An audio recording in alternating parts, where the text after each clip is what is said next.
Just look into your camera and clap for me there, Connor. Oh, yeah. Sorry. She's going to go nuts. That's an absolutely professional clap right there. Yeah, that was very well done.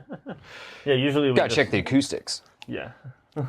You might be the first person that we've had on who's like super comfortable being on, like mic'd up and on a camera with like lights in their face and stuff. Oh, yeah? Yeah. Well, I also have this dog. She's the best, huh? She'll make you feel at home real quick. But yeah, my middle school English teacher, remember, did a whole lesson of just teaching us how to clap. Just in appreciation for like, he's like, you go see the theater or someone does something and like, he's like, I'm always the loudest clapper in the room. And he's like really proud of that. And I remember him talking about that, to cup your hand and really just get that like, he always said, I'm the loudest clapper in the room and I'm always the last one clapping. Which I thought was lovely, which I thought was great. Yeah. It's such a sincere thing to say. Yeah, it was so supportive. Someone who, what did this person teach? English. Okay. But he was so supportive of us just doing weird assignments. Like when we worked on To Kill a Mockingbird, I think I played saxophone and like put bike lights, like those red and white like flashing bike lights. I like for the nighttime. Someone came in as an ambulance and then put them down the horn of the saxophone, maybe with like a shirt, so that it had this muffled like avant-garde like sound. That's interesting. That was a fun class. It was good. I feel like those kind of teachers are the best ones. Yeah, where they're just like, yeah, I don't know, what do you guys want to do? What weird idea do you have? It's probably better not, than my super structured. Better than my grown-up idea. Yeah, usually like in the beginning we just like to like make sure people are comfortable, kind of like ease into the conversation. We don't have to like jump on to like exactly who you are and what you do and stuff like that. Who hurt you? Yeah. So we can talk. It was also Mr. Ford. You son of a bitch. We had a good friend of mine for on, and like for a while we just asked people that in the beginning, like just to get them like loosen up and be like, you know, like first question we ask you, and like immediately she just like was like, my dad. Let's talk about it. Yeah, it was like, yeah, let's hop right into that. Okay. Yeah, that's exactly what she went for. But yeah, we're really excited to have you here today, buddy. Thank you for doing this today with us, Connor Bond. Yeah. I've known you for probably like 4 or 5 years, something like that, right? Does that sound right? Yeah. Whenever we took our first improv class, right? I've lost track of the time. Yeah, absolutely. But yeah, it's been a while. Yeah.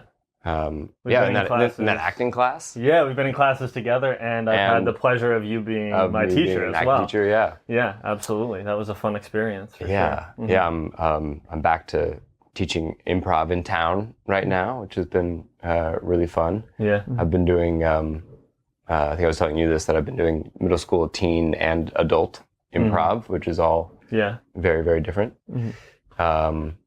But yeah.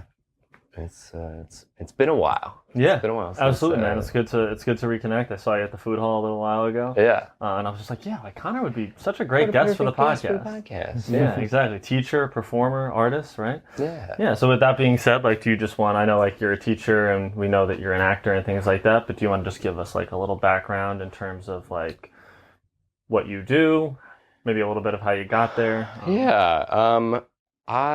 So I'm an actor, a little bit of TV, a little bit of theater, a little bit of improv, a little bit of musical theater, a little bit of film, just sort of like wherever I can find stuff, I do it.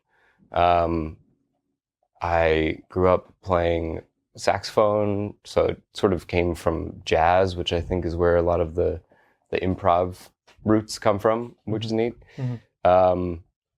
But I live up here. I used to live in the city, originally from the West Coast, and it's been a journey. As I was saying about before, I've moved around a lot and done a lot of soul searching, and I don't know. I'm happy to be where I'm at now. I really like this area. I'm from Portland originally, so this sort of like reminds me of being by a river and being by, the trees, and it just feels nice. Feels like a nice, like, artistic community, and feels like stuff is kind of like up and coming up around this area too. So yeah, it's exciting to be a part of it. Yeah. Sure. Yeah. When you say soul searching, how has that journey been for you in terms of, your work, but also just like your personal life in general? Like, what does soul searching mean to you? I don't know, like like a long, arduous battle with your own ego, I suppose. Sure. Has been what it feels like. Like if I think about who I was when I lived in Portland versus who I was in grad school in Southern California and who I was living in New York City, it's just, and I'm sure this is this way for everybody, but you just feel like completely different people in all those scenarios, and you feel hurt by different things, and you feel differently about yourself and what you think success is and what you think you should be doing. And it's never it just never goes the way you think it's going to go. And I think I've come to terms with that and feel a lot more comfortable in sort of not knowing, but always being surrounded by great people who are doing really interesting, engaging things. So I'm like, well, I can't be that far off some sort of path or The signs trajectory. are there. What's that? The signs are there. Yeah. Or at least just the kind of life where you want to put yourself in positions where you're continually learning and growing. I feel like I've really had the opportunity to do, and I've had people really just hand me those things. Like if there's ever anything I've been handed in my life, it is like the opportunity to learn something and the opportunity to like share something, and experiment with something. Like I was talking about that middle school teacher, and he was one of those people that was very much just like, yeah, I don't know, you got some weird idea where you want to like stuff a t-shirt down your saxophone and just like mash buttons. Sure, yeah, let's see what that's like. I feel like teachers like that are so important. I mean, just people like that in general who like hear an idea and don't immediately shoot it down. Yeah, right. Who are just like, well, maybe that won't work, but how do we make this work? Yeah. How do we like expand upon that? I think that's how you kind of, like you said, things working out on your own. Like that's how I feel like you avoid that feeling of putting yourself in a box.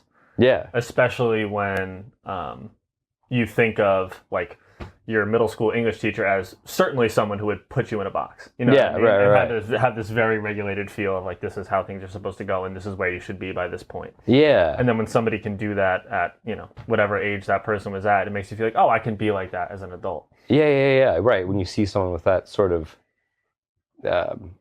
freedom, like not gripping on anything and sort of and letting people take up space and letting people expend the energy that they want to expend in certain ways, as long as it's not hurting anybody. Like I sort of felt that way in my this like middle school. I've been teaching these different ages of improv the past like 8 weeks, and my middle school class is so funny because it's so hard. It's like it's the longest 45 minutes of my life because I don't. The other age groups I can lesson plan for. I can know like, okay, the first 10 minutes we're going to do this warm-up exercise, and then we're going to like try out this game, and then if we get kind of bored, like we'll do this like short form game or this structure. But you can't do that with the middle schoolers. I literally will start an exercise and one of them will just be like, oh, I'm bored. Like just out loud. They just say what they're thinking out loud. Yeah. And like there was one class where they found like a box of wigs, and then it became like it was wig class, and everyone was just running around putting on wigs. And I was like, okay. It was a really good lesson, and just like I can't control any of this. I have to. I can make a lesson plan. I can time it out to the minute, but it's not going to happen. And I feel better going into that situation knowing I have that piece of paper, but once the class starts, I kind of now just have to listen to them and see, well, how are you guys feeling after a full day of school? And where do you want to put your energy? And maybe and maybe we'll extrapolate a lesson from that sort of accidentally.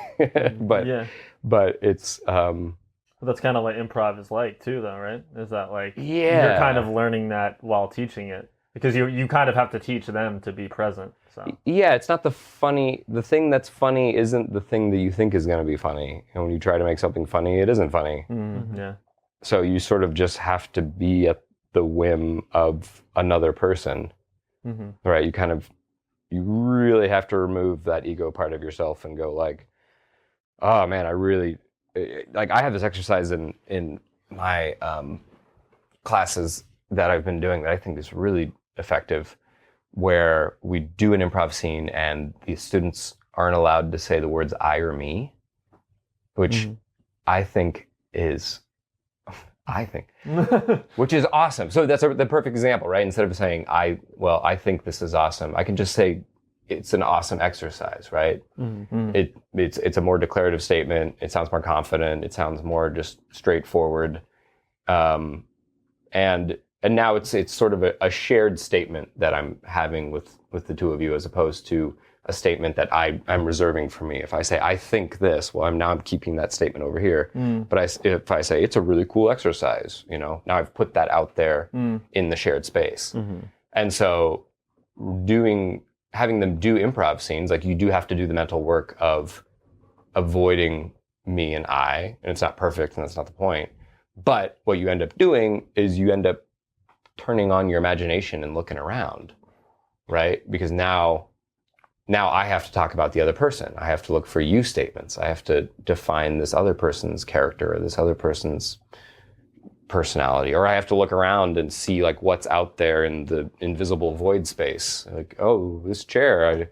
Yes, this chair that my grandfather sat in for many years, And then suddenly you're world building, and you realize how little world building has anything to do with you as an individual. And then the fun part is, if you're doing that for somebody else and they're doing that for you, well, now suddenly you don't have to worry about building anything for yourself because someone else is taking care of that for you. And oh man, what a relief that is to not, we spend so much time building our own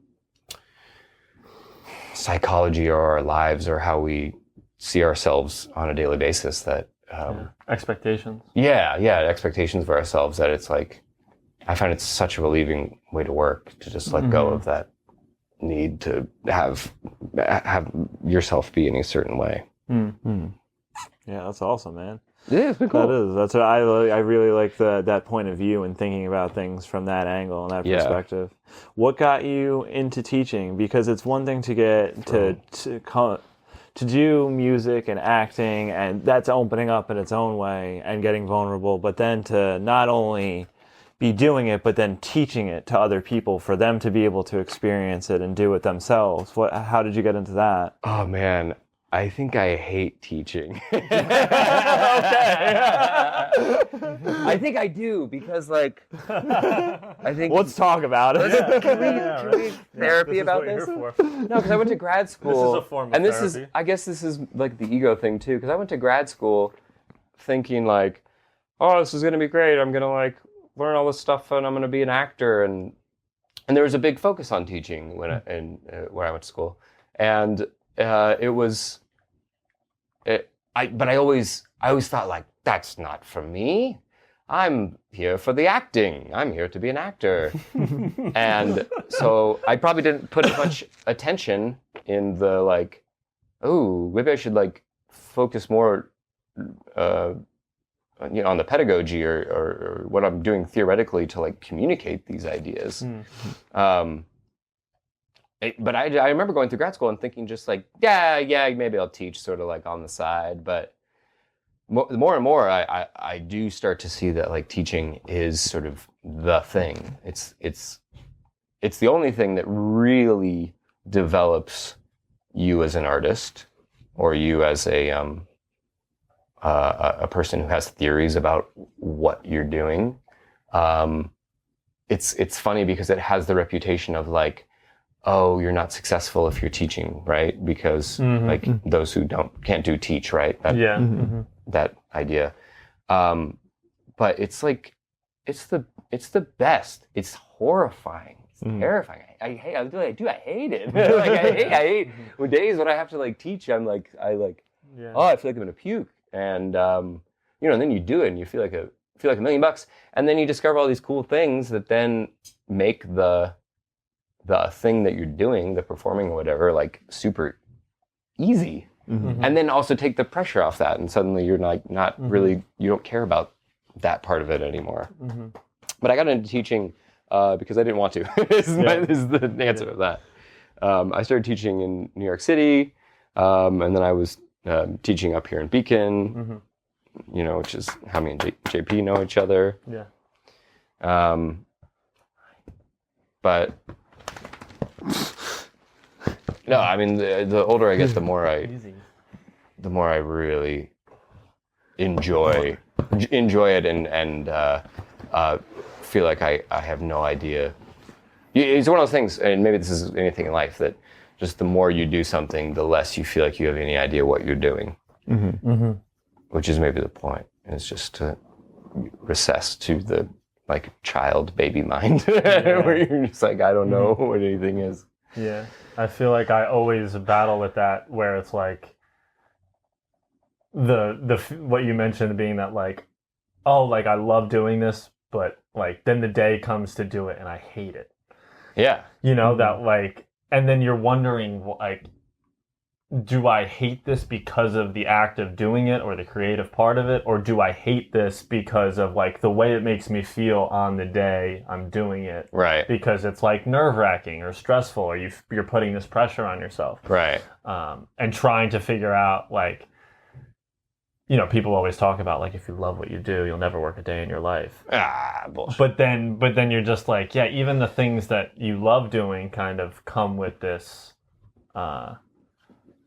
this fear of like, is that enough? Or like, what am I,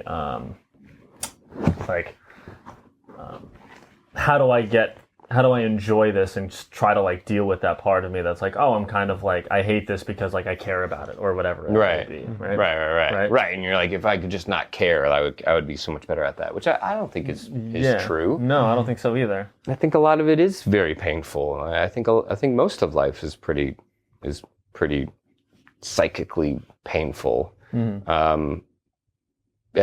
I think that's a really interesting shared experience that we all have. And I've found more and more lately that if I sort of just let myself exist in that space of like, yeah, this is painful and there isn't like a way out of this. I don't need to look for a way out of this. I can just go like, ooh, that's like such a relief. Because I feel like so much of my early development was me with the idea that I shouldn't feel that way and that I shouldn't have a daily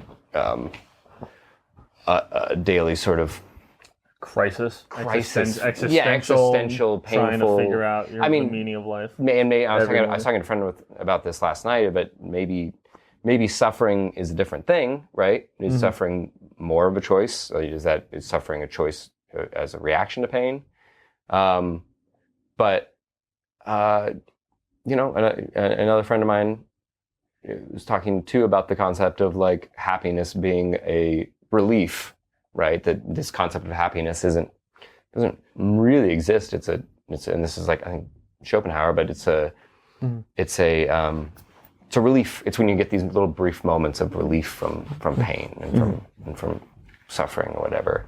And I don't know, that's kind of like, you could see it as a consolation prize, but it's also kind of neat too, that like, okay, yeah, I'll feel this way and I'm not going to feel great, but to know that there will be some moments of relief and that kind of like waiting for, like it's a Santa Claus, suffering. It's just the nature of life. Yeah, and that those little presents are going to show up and you're going to be like, oh, this is the relief part. You don't know what they'll be, and they probably more so won't be what you think they'll be. Right, and it's maybe the problem is when you try to make your life the relief part that like, well, that's not going to go well.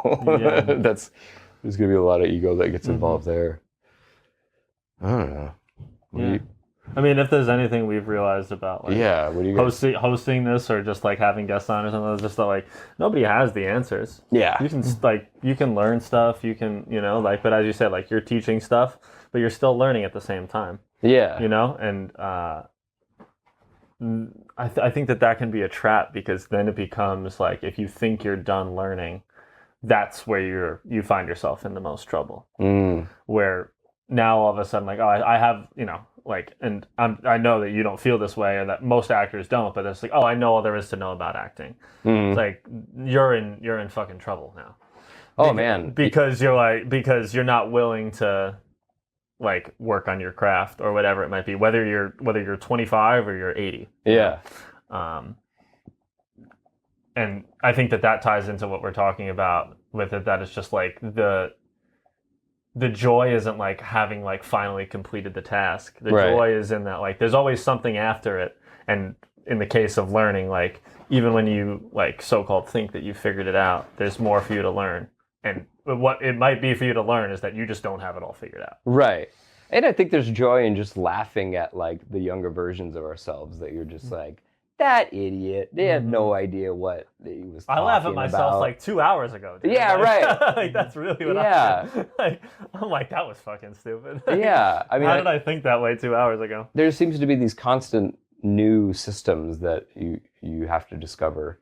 And I feel this way about acting, that like my theory of, I think I only started to think about acting from like a theoretical standpoint in maybe like college, at the beginning of college, which makes sense. But you always get to a point where you hit this moment of joy and you're like, I've got it. I figured it out.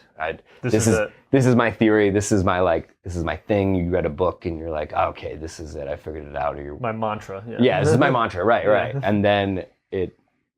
And then you try it with something else and it just doesn't work at all. And then you feel like you have to completely redevelop an entirely new system. And so I'm in a sort of a point now with the acting stuff where I'm basically taking everything that I've been developing in my improv work and teaching improv over to acting. And so a lot of how I think about acting now is just I'm actually trying to actively practice away from like objectives and kind of these classic terms that we use, tactics, actions, and basically just focus on acting as like a sporting event, as like a game. There can only be two teams, and there's always just some there you have like a problem, you have like a narrative problem that sure you have to acknowledge, but then there's like a game that both actors are playing like or both characters are playing in the relationship. And it's like a basketball game, because you think about any sport that you've played. I played basketball growing up. Like I don't go into a basketball game actively thinking about dribbling, or I don't go into a basketball game actively thinking about like where my feet move. Like at that point, you should just be dribbling and your feet moving on. You're focused. You should have done enough practice. Right. You're focused on the other player. You're focused on like, what's this guy doing? Or the game or whatever. What's this guy doing? Yeah, or the game. The ball, whatever it is, yeah. Yeah, and you're not even necessarily thinking about what the rules are. I'm not like actively going just like... Don't travel. Don't travel right now. Like, oh no, are there any other rules that I've forgotten about basketball? Yeah, you're just sort of there, and it becomes almost entirely about the other people around you. Yeah. Like you sort of disappear, and that's really fun. It's nice to disappear and sort of get to just exist in like this ethereal connective game energy. I would feel that way when I would be bartending and it would be slammed. Yeah. But like when I was crushing it, like when I was just like in flow state, like I could have a conversation and keep chatter going with everybody at the bar and be making drinks and not thinking about any of it. But like the second I came out of that, I'd be like, "Whoa, you've been fucking moving," but like hours go by at that point. You know what I mean? Yeah, and you probably hadn't thought about yourself once in that. Like, I was reading something. I think it was in from like Stoicism, and it was talking about how like, and I'm gonna butcher the exact, but it was just like that happiness is like the relief of that, like there is no self. And that, right, yeah, this is that like Schopenhauer thing I was talking about. Oh, okay, yeah. That is just like when you kind of like melt into the world and you realize that like we're living this all together versus thinking of yourself. Yeah, I feel like that's so like encapsulates where we're at right now is just like a society is that like everything is just through the lens of yourself. Yeah. Because we all have these things at our fingertips and it's very easy to get caught up in like, what's my narrative? What's my story? What's where's my arc? You know, like I'm the type of person that this, I'm the type of person that. I don't do stuff like that. And by the time I'm 35, I should have this and I should be doing that. Yeah. I should have and like you realize that how everybody is just like, in a way it's a relief, but it's not in a relief in the way that you think, because it's like we all live our lives like thinking that everybody's always worried about what we're doing, but you're the only one who's really worried about what you're doing. And then you're trapped in like this loop of, well, what it's like first you have to realize that like I'm not the center of attention, but then you have to realize that, well, I wasn't the center of attention to begin with. Right. For the entire time. Even though I had to fight off that feeling that I'm not. You know? Right. Yeah, I don't think a baby thinks that it's the center of attention. No. It sort of learns that feeling just because babies are cute and we're like, I should take care of this thing. Yeah. But this neck bottle, yeah, you're so focused on the world around you that like that's a wonderful feeling. Mm-hmm. You know, it's like I was reading, I wasn't reading, I was listening to the audiobook for I'll give you that's reading. Yeah. I'll give you that. I'm not a stickler about that. For How to Change Your Mind, which is the book about psychedelics. Yes. And I remember there was a part talking about that, like a child and babies, young people's brain patterns are very similar to brain patterns on psychedelics. Mm-hmm. And I was like, oh man, that totally makes sense. If you're just like, you're so invested in the world around you that it's literally it's like blowing your mind constantly. Mm-hmm. Babies are just tripping balls, tripping balls all the time because there's no ego thing. There's no self. That's cool. I want to go back to do that again. You don't know what the past or the future is. You just know right now. Yeah, right. And that sounds great. And you get so much delight from everything around you. You know. That sounds nice. It sounds nice than all of like the success and eye-focused culture we spend a lot of time in. I always, when I was a kid, I had this like period of a couple of years where, and it was probably like when I was becoming into being like a teenager, so maybe not like a kid, but like where I would always have this thought where I wished that I was a dog, or like the dog that like my family cool. Because of the fact that they could just like live life, nothing to worry about, hang out, no responsibilities, and it was like at the point where I was like starting to become an adult, and I would bet that like I'm sure that there's been studies on it or something like that like that's a pretty similar brain pattern too. That like animals are probably on like a base level similar to what we're like on psychedelics, because like they're not worried about how they're gonna like they're just in pay flow their mortgage. all the time.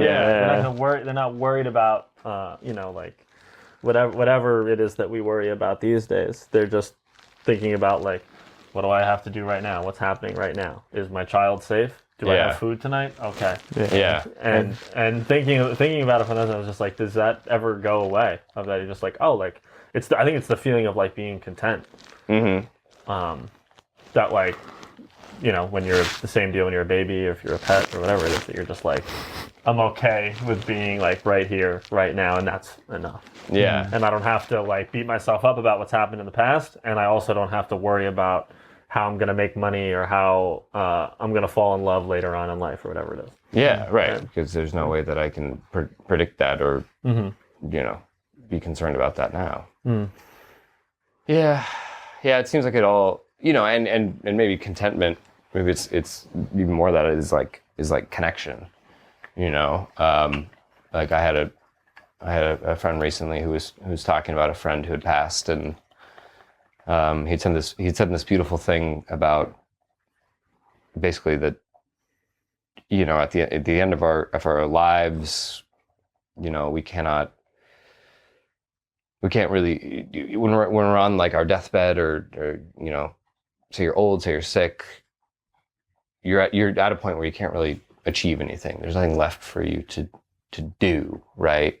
If you're either old or you're sick to the point where, you know, you're going to die within X amount of time. Sure. There's nothing for you to do, really. There's nothing left to like accomplish, or there's no success you can really have. And so then why do people stick around when they're in that place? Well, they stick around to like connect with the people that they love, to have like another day with you know, the loved one or their best friend or family members or something. So yeah, so that's cool. So that's really all there is, I guess. All the success stuff and the bettering yourself stuff, like maybe isn't as important as like that feeling of just being connected, which maybe a dog feels, you know, maybe a dog really does just feel like pure. That's maybe why we see it as like, you know, man's best friend or whatever. But because there's such a strong desire for connection, for like, wow, cool, look at this person over here, this is neat. Oh wow, well, this squirrel over here is cool too, you know. Yeah. And that they don't think like how, even though like some of us like put that pressure on ourselves, like they don't think about like how good of an owner you are. You know what I mean? Right. They're not like measuring you on a scale with their other dog friends that are like, oh, my owner takes me on 5 walks, so I only get 3. Like, you know? Yeah. You know? Right. Yeah. It's so right. Is that how it works? Come on. Yeah. Yeah. I don't know if there's much more than that, than just the connection part. Yeah. No, it's. I don't think that there's any answer to it. Like I said, we always find ourselves back at that and this that. Like we're just exploring. I've got it figured out now. If at any point we have it figured out, I guess we'll let you guys. Yeah, then we probably have it wrong. But like, yeah, we don't. We certainly don't have it figured out. How do you find? We talked a lot about like being present. How has being present because I feel like, you know. I think you're a great actor. I've seen you perform many times. You're a great teacher too. How do you translate the like being present in your craft into it in your personal life when you're like having a conversation with somebody, even if it's in this moment right now? How do you translate that into like your regular life, knowing how valuable it is in your work? I think we play games with everyone, which I think is maybe a better way of saying like, I think we have masks that we wear with each other, right? Like, yeah, we all have masks that we wear with each other, but maybe a more interesting way to say that is like, well, but we all play we all have different games that we play with each other. I would play a different game with the two of you that I would having a conversation with my dad, or having a conversation with, you know, one of the middle schoolers. You know, that's going to be a different social game in that particular relationship. So I guess that's sort of what I'm connecting with in terms of my acting work is if I can feel like if I'm in for the entire length of the scene that I'm playing one consistent game that's named like, you know, are you on my side, for instance, and say that's what you feel like the scene is about. You're trying. Sure. One character's trying to figure that out. Mm-hmm. Then that feels a lot more true to life than, say, focusing on like, what is my character, and what's my point of view, and what's my objective in this scene, and what are the things that I'm trying to do, like on a beat by beat. You know, instead of breaking things up like that you just feel like you can create this sort of macro structure of rules and sort of loose, infinite gameplay that really does feel like it mimics life. So I guess what I'm saying is I feel like the more that I kind of dig into a theory that operates in that way, the more I find myself being more playful with people around me, and the less I'm worried about feeling self-conscious even though you still feel all the self-consciousness and the nerves and the just like, ooh, how do I look right now? Like, when am I saying things that are interesting? You know, how am I coming off? But then you can actually just go like, nope, that's how you're supposed to feel. It's supposed to feel weird. It's supposed to feel, that's like part of the game that you have with this, in this particular moment, in this particular interaction or relationship in my life. And that's kind of like, it's kind of nice that maybe life can just be a series of games that we play, as opposed to it being anything particularly serious or dramatic.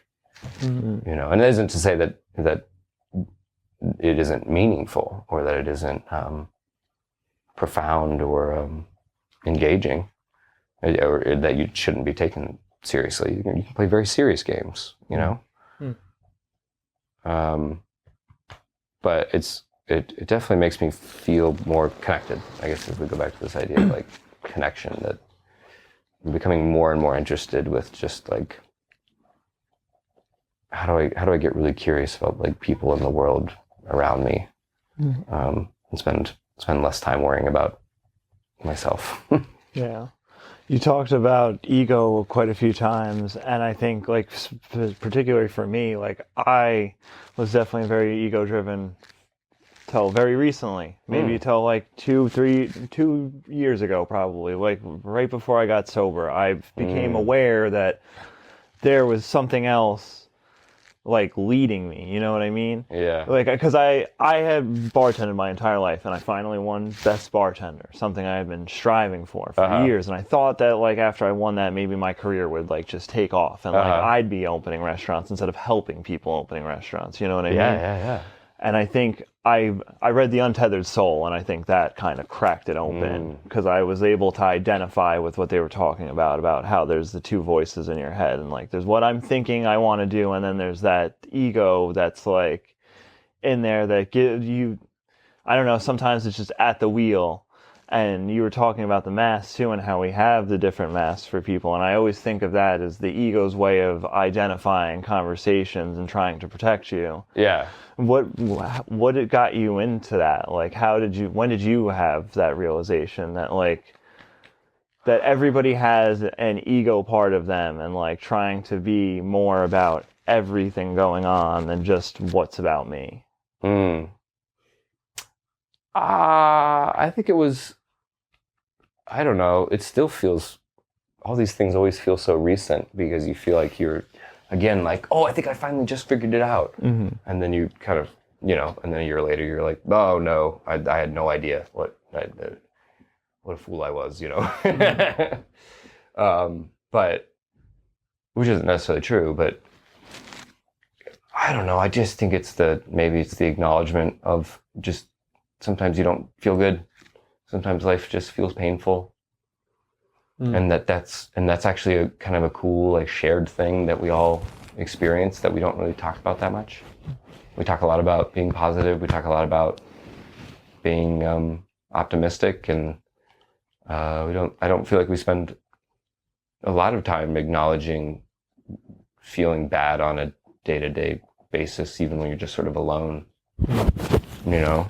Yeah, I mean, I feel like that's I grew up thinking that if that's how you felt, like that there was something wrong with you, right? That there was like really like that, like you're, you know, and then everybody's telling you that like you're so lucky to be here, you know, the position that you're in, there are people who would die to be there, and like, yeah, of course that's true, but every kind of existence or every part of the world has pain in it, right? And I didn't choose this. And I love my parents, but I didn't choose this. Yeah, exactly. Which is this is just how it is. And why can't that be something that connects us? Why does it have to be optimism and like, you know, a forced sense of security? It's like, no, none of us feel secure. None of us feel, you know, we're so fragile. We you know, we can die at the drop of a hat. So why not look at that in a more realistic and nurturing way? Why not nurture bad feelings instead of trying to get rid of them? Like kind of sitting with them. Yeah, and just like let them be there, and period. That's the end. I don't really have to like do anything about those. Yeah, those feelings. That's just sort of a natural way of existing. Like you know, I think the teaching thing relates a lot to like imposter syndrome, which is maybe also related to that. Like I won an award and I thought I was going to feel better, and then nothing happens. And then now I'm being asked to do the thing again. I still have to bartend. And so now am I still the bartender who won the award? Well, I don't feel like I am. And now I have this expectation that people expect me to be the bartender that won the award. And now that feels, that feels awful. That's a lot of pressure. Yeah, it's kind of, it's kind of like you think, like I look at it as like the, That's where the drugs came from. It was a lot of pressure. Sure. What did you feel like that flip was for you? I mean, like I had been very, very, very into cocaine. Just like, it was something. It's not funny, Connor. It is. No, it is funny. Like it's crazy because it sounds like that's the solution. I look back now. Have you heard of cocaine before? But like, man, they used to prescribe it like 100 years ago. I mean, like, because it's so prevalent in society too. Like, people do it all the time, and you don't realize how kind of common it is unless you're like, especially being in the restaurant industry. Like, people like to party. Yeah. But like, it became like a thing, and I got to the point where I was like, this is. I was turning 28, getting ready to turn 30, and I think that was opening my eyes too to like, I can't live another 10 years living the same way that I have been. And the person that I was with at the time, like I had just been an awful, awful partner, just like cheating and lying and just all the things that come with the things that I was doing to try and cope with what was going on internally. And I think looking at her all the time, and then I had been listening to a podcast that was kind of like opening me up, and it was just like, I can't keep doing this to other people, and specifically this person, and just feeling like I'm letting everybody down, and I'm only doing that because I'm trying to cope with whatever is bothering me. So it kind of became like, okay, we're going to stop doing that and try and figure out what is actually bothering me. So a lot of the work that I've done over the last couple of years has been like, I've had stuff in my childhood that was traumatic that I've definitely stemmed, and like a lot of the issues that I've gone through growing up and that I've dealt with on my own.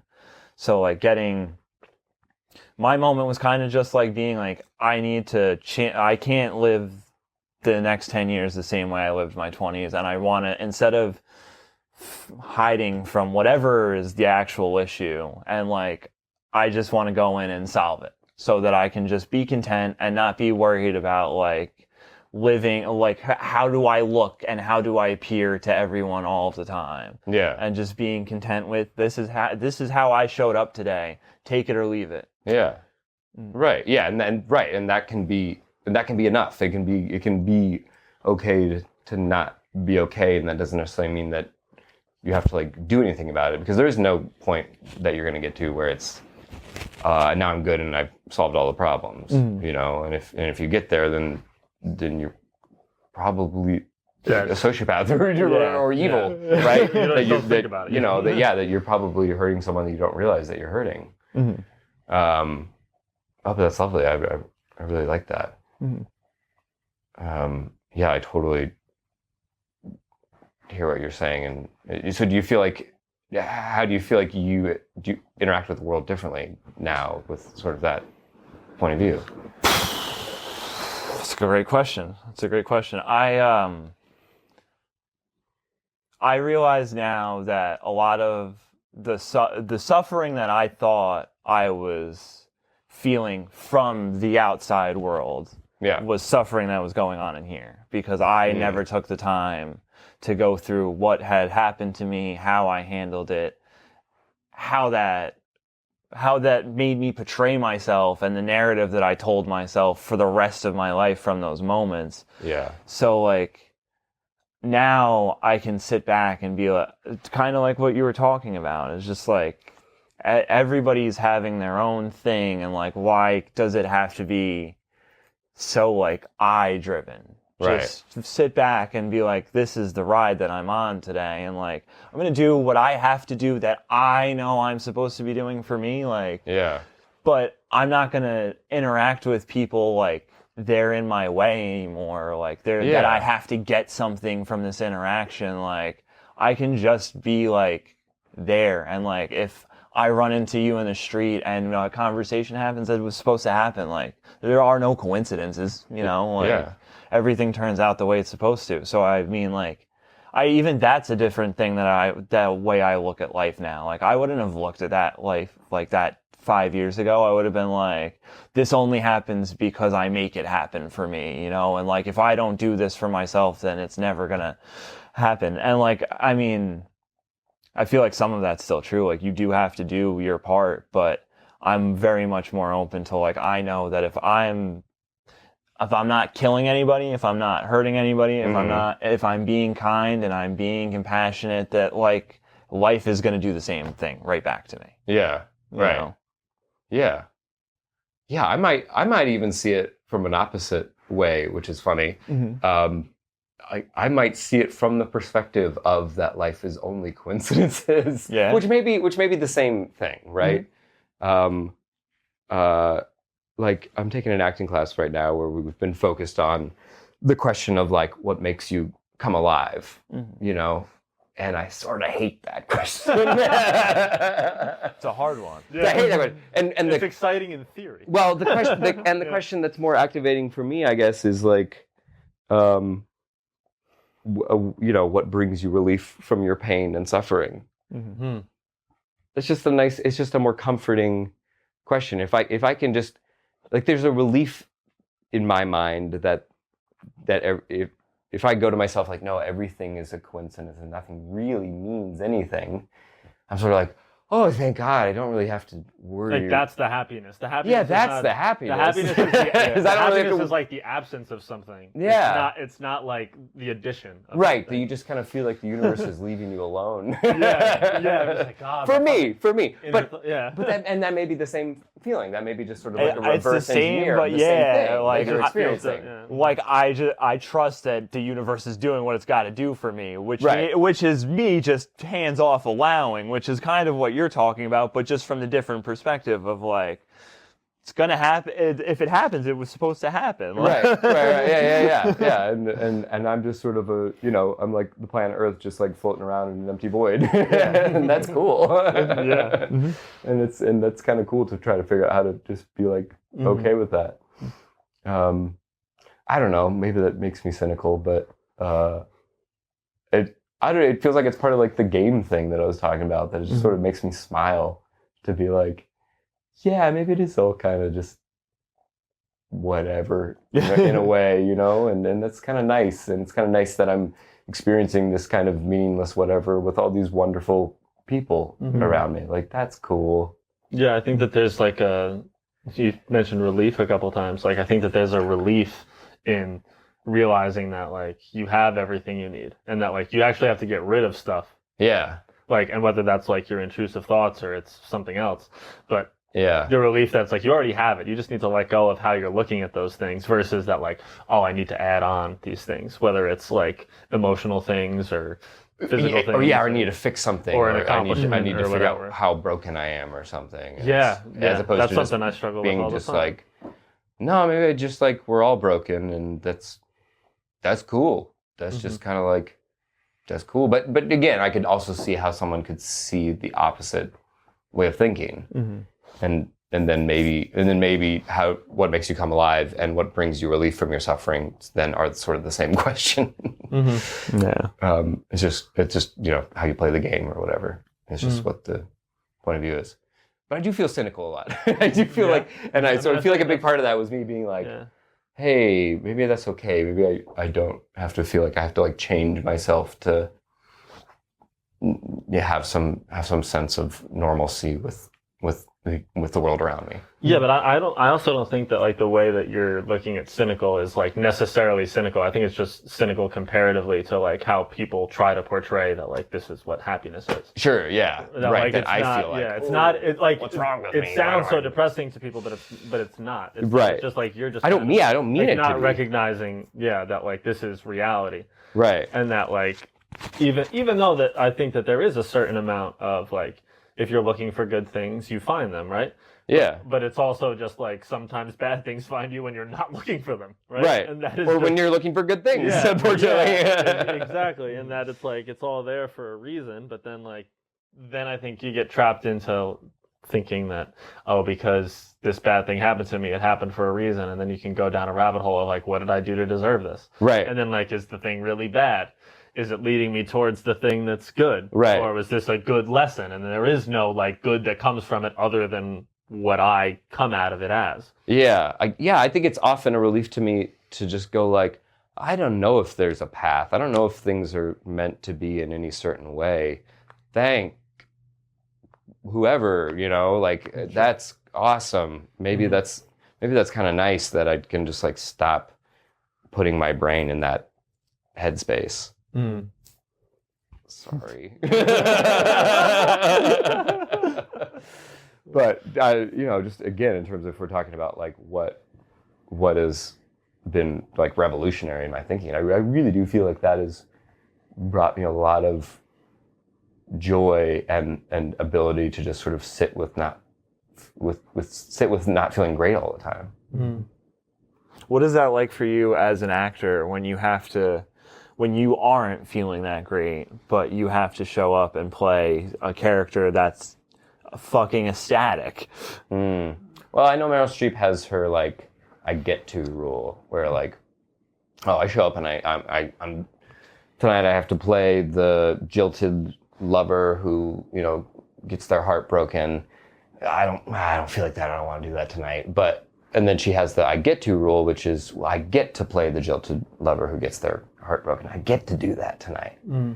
So maybe it is sort of something like that. Like it's not going to be fun. It's going to be painful, but I get to do that. I get to like go through that in a structured way that's safe. I think that's what's cool about improv and theater. Improv if you're doing it in a safe way, where you're with people that you feel that you train with, that you rehearse with, and that you aren't going to say something or do something that's going to be invasive or aggressive or uncomfortable, which I think is really important with something like that where you're making it up on the spot. But then with a script, right, when you same thing though, you would rehearse that. You would know the other actor isn't suddenly going to start saying completely different lines. Like we've rehearsed the lines.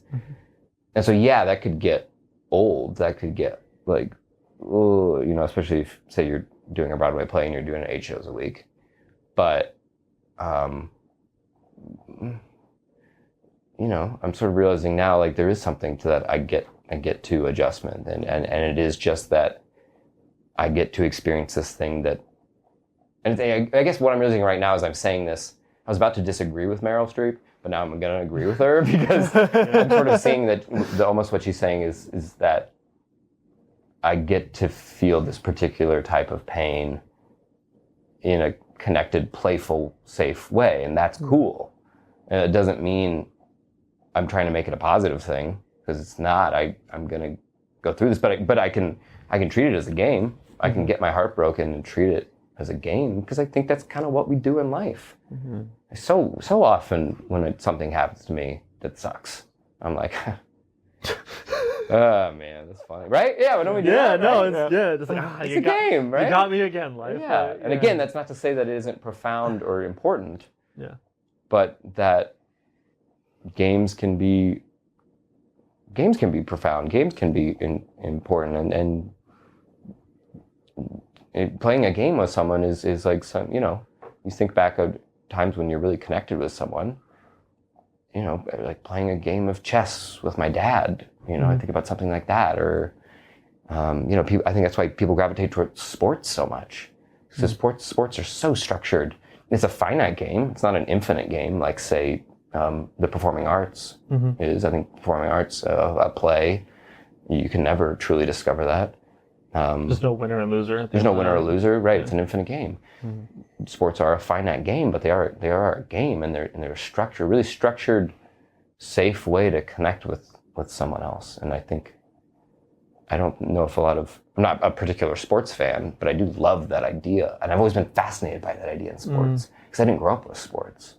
I played basketball, but I wasn't like, I hated sitting on the bench because I would be like, sit there and like everyone else would be like, yeah, whoa, whoa, whoa. And I feel like I didn't know how to do that. Like I didn't know how to like bro down and be like, yeah, go guys, go get them. And I always just felt so awkward doing that.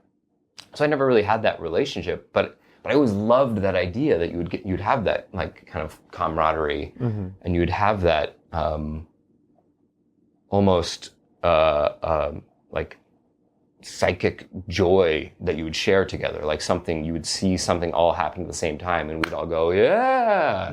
There's something very emotional about like that. Yeah, and it's really, maybe that's something that that should be talked about more in like sports, is that like that place of vulnerability that we all feel with each other instead of it being about my team versus your team. Yeah. It's like, no, we made up these constructs of these two teams. It doesn't really mean anything. It's just fun to get together and like have this thing that connects us. It's interesting that you say that because it's like how I would look at acting, how you just said it, that it's like for somebody who like deals with like overthinking and uncertainty. Yeah. It almost feels like acting would be something that it's like, oh, okay, like this is my part of the day where I know what's going to happen. Right. And then like you bring up sports too, and that it's just like every single athlete looks at the game or whatever it is and is like, nobody knows what's going to happen. None of it is planned other than the structure that's within it. Right. And I'm not saying that like everything that happens when you're acting is going to go exactly according to plan, right? Because it doesn't. Shouldn't. But it's an interesting way of thinking about it because it's like those are two kind of like opposite ends of things. They're both performers. Yeah. The actor like almost certainly knows like where their day is going or how that work is going to go on that day because they have a script or whatever it is. Yeah. And then if you're playing, let's say, basketball, like you don't know who's going to win or lose. You don't know if you're going to go out there and your first step you take, you're going to snap your ankle. Right. Yeah. Right. Or you're going to lose or you're going to not just play. Something that you're just like, why can't I do this today? I don't know. It's that way in acting too, though. Yeah. I mean, I guess the one relief is that you practice something. Like I had a teacher who used to talk about that anxiety of like, I'm going to do the scene and I get scared to try different things because I'm afraid that it'll take me out of the play or it'll take me off track. And he gives this metaphor of like a drop of water on like a roof. There's like a leak or something, and it falls in this particular spot, like on the side of the house, and it starts to create like an indentation, right? Because it drips in that same pattern. Well, it's not suddenly going to like drip all the way over here, right? It's created a kind of a consistent like pattern there. It's always that drop of water, though it may sort of go to the left or the right, it's going to kind of fall in that same, and that's where it's exciting, right? You wouldn't want it to just drop the exact same way every single time. You want there to be some wiggle room. You want there to be something that, I was in a ballet class and this week, and the instructor was talking about fear and like trust your instincts, but don't trust the instincts that are fearful. And then she was like, oh wait, but all instincts are fearful, and that's what instincts are. It's a fear response. Oh crap! What? And then we were all just sort of sitting there watching her have this like, it's like, oh. That was just a philosophy class. Yeah. And I was like, that's cool. I like that. Yeah, that like, instincts are just fear responses, but maybe just kind of cool, good fear response, or not good, but just useful fear responses. And how do you tell the difference between a fear response that's untruthful and truthful? I don't know. But it's probably got something to do with the ego thing, right? It's probably got something to do with your own projection, what's being wrapped up in yourself, as opposed to one where you're really reacting to somebody else. I feel like that's one of the hardest things you can do when you're trying to like trust your gut or like learn about your ego or whatever it is deciphering those kinds of things. Yeah. And this kind of goes back to it that it's just like, do I not like doing this thing? Yeah. Am I afraid of doing this thing? But why am I afraid of it? And you're just kind of like, I don't think that you ever like figure that out, but I think that you get closer to figuring it out, if that makes sense. Yeah. That you're like, I know what those instincts mean more. Like I've heard somebody say this a lot, but it's just like, well, if you get nervous about something, that means that you care about it. Uh-huh. And I think in a lot of ways that's true. Yeah. But I also think that like you can just be nervous because you're not supposed to be somewhere. Yeah. You know, or because it's not a safe situation. Yeah. Right? Like that can also be true. Like, but to conquer those moments where you're nervous for the right reasons, you kind of have to tell yourself that. Yeah, and to go a step further, that you can put a lot of energy into going like, my nervousness is bad and that I shouldn't feel this way. And now you've got a whole other problem that you're dealing with, as opposed to just sort of going like, yeah, this is sort of painful and doesn't feel good. And again, you can just go, period. And that's where that stops. And I can just sort of, yeah, cool, okay. Yeah, that's life. That's how life was. And cool, I guess that means I'm sort of on the right path. was it and because like you probably know more about philosophy than I do, but was it I played a philosopher once in a play. Was it Kierkegaard who said that like anxiety is just like a necessary part of life? Angst, yeah, the whole angst thing. Yeah, that it's just like life wouldn't be meaningful if we didn't get like anxious about things, and that it's kind of a necessity towards like accomplishing things or getting things done or whatever it might be. But I don't know if anxiety is the right word for that. Yeah, no, it makes me think if I had Phil, one of my... Also, who was the philosopher you played? Wittgenstein. I don't know. He's very language based. He was very, you know. I don't know. I didn't learn anything from that. No, it was very sort of, what do we mean by what we say, and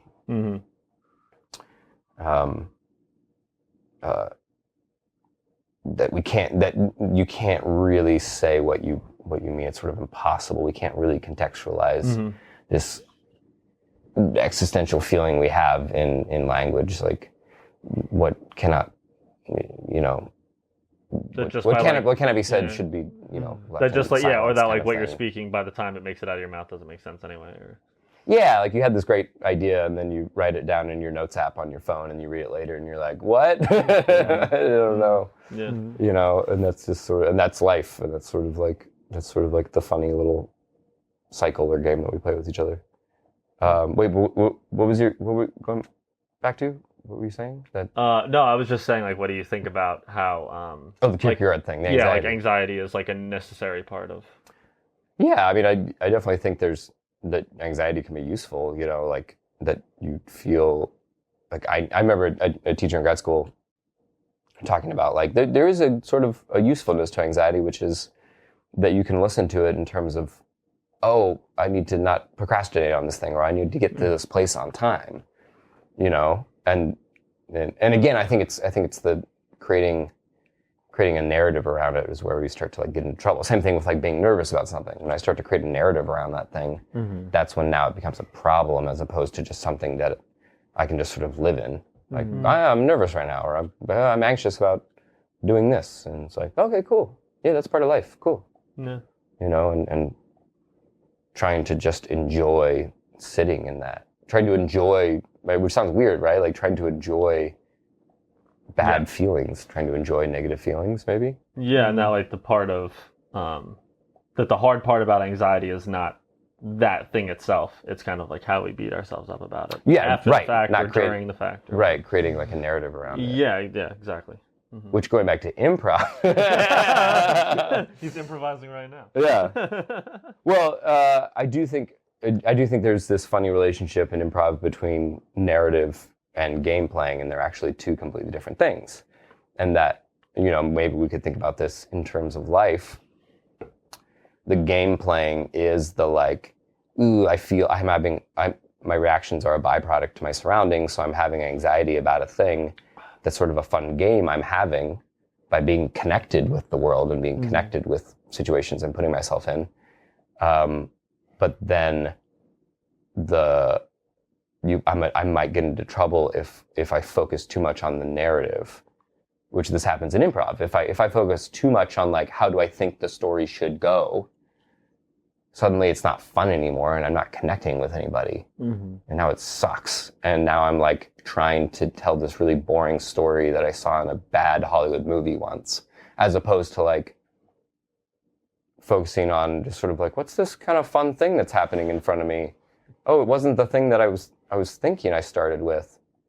And now you have this other, completely other random thing that's a shared experience between you and another person. And then the brilliant part is then if you can connect it back to the story, the narrative, then the audience goes just like, whoa, how did he do that? You know, if you can make the thing that seemed random and seemed to come out of nowhere as this inspired moment between two people, and then connect it back to the fact that the scene started off being about one character getting fired at his job, you know, that's cool. That's a lot of fun. Yeah. But yeah, I think there is sort of this endless back and forth of I don't know. I just keep landing on this, and it's like problem, narrative, fun games, connection. These like two categories that we like toggle between in life. I guess I don't know. Yeah. I'm trying to. I think that's just like our brain trying to categorize everything. Yeah. You know, like wanting to put everything into like this category or this bin. So then that way it would make sense to us because that has a label on it. Right. And I think that's how we get into trouble later on in life, because we gain all these experiences over and over and over. And then we learn to grow that like, oh, like every breakup is a bad thing. But oftentimes it's a good thing because you weren't supposed to be with that person. Right. Or that like this coincidence was such a horrible thing, but it led to this thing. But then like you don't think about the coincidence that happened. You think about like some other connection to it that, you know, and then like you end up just like with all these scattered things that you're sitting in your bed at night being like, oh, well, that happened today, so that goes in the good category. Yeah. That happened today, and that goes in the learning category. Or like that happened today, and it was actually a good thing, but now like because of something that happened to you 5 years ago, oh no, that's gonna turn out bad for me. Yeah. Well, and I can also see how I could very easily set myself up for disappointment if I put too much of my thinking in this happened this particular way because of this thing, right? Like I think I'm not saying that isn't useful and that isn't cool, but I could see how if I really try to like make a linear like story out of my life, that I might set myself up for disappointment. You know, like everything led to me winning this award, for instance, like winning this. I'm an actor, so everyone talks about like, I'm gonna win an Oscar, Sure. Which, you know, I don't really care about any of those kind of things particularly, but like, yeah, if I do that, then that's like a defining moment, and that makes me think like, oh, right, and then it makes everything that happened before like look cool, look good, because it's like, well, that all led me to this moment. But then if like something bad happens after this led me to this moment, now it totally undoes everything. Yeah. So and all I am is what I've come to at this point. Like, yeah, right, and that's all I can ever be. I'm the culmination of now this bad thing happening. Yeah, right, and now I know how it feels to get the good thing. So. Right, and now my story of it was all connected and it all led to this moment isn't true anymore. And yeah, and maybe that's life. Is that kind of cool back and forth. And again, like there's no reason for that to be a negative, to look at that as like a negative thing. Like it's cool too. I don't know. Does that resonate with you guys? No, absolutely, man. I totally like the writing the story for yourself and needing to like just like justify what happens to you. Right. And I feel like a lot of that blame just falls on ourselves. And then it's not good to think like, oh, if a, you know, this amazing, let's say you win the Oscar, it's not a good thing to think like, oh, I did this for myself. I did this all on my own, right? Right. But then like... Which is totally untrue. Yeah, of course. But then when you get to the bad things, it's almost even easier to convince yourself that like, I am the product and I manifested and created this because like, oh, my outlook on life isn't that great, or because something good happened, I was just waiting for the shoe to drop. Right. Yeah. Where did I go wrong? What was? Oh, I knew this was going to happen. Yeah, you know? I knew that there's a balance in life. Like this, like in like we and him talk about this too shall pass all the time. Yeah. But in a lot of ways, like it's very hard to believe those things when you're at the high and low point, right? Yeah. When you're at the low point, it's super hard to be like, something good will happen again. But then you have to be like, yeah, but that good thing won't fucking get me out of this anyway. Yeah, so you might as well just go, something bad will happen again at the same time. You might as well just say that too. Yeah. Because it will. Not only will this pass, this will come back. This will come back in different horrible form. And I will be able to see it coming, just like I didn't see this one coming. Yeah, exactly. Right? Yeah. And that's fun. Oh yeah, hilarious. Yeah. Mm-hmm. Hilarious. Yeah. Mm-hmm. Yeah. What have you guys learned about? I don't know. I mean, I think we all operate differently. How do you guys feel like you make up your own rules, you make up your own systems, you make up your own games or whatever for how you operate in life? What do you guys feel like your sort of framework is that you've been developing lately or realizing lately?